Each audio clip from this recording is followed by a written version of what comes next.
दामन शौक में मसले हुए,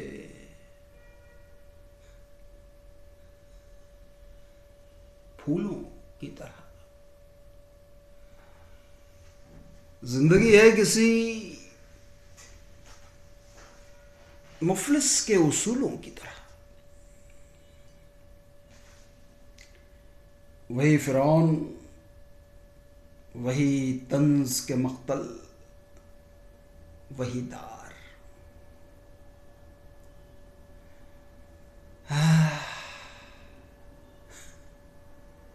हम भी इस दौर में जीते हैं रसूलों की तरह।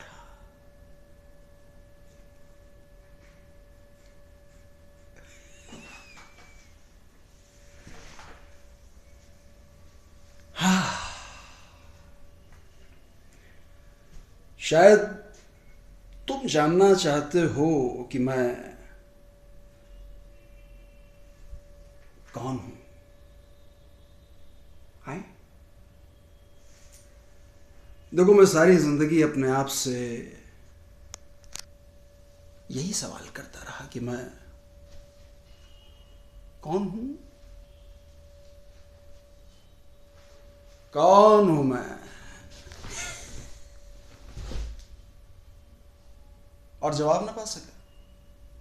पूछते हैं वो कि गालिब कौन है। तुम्हें कुछ बतलाओ कि हम बतलाएं क्या?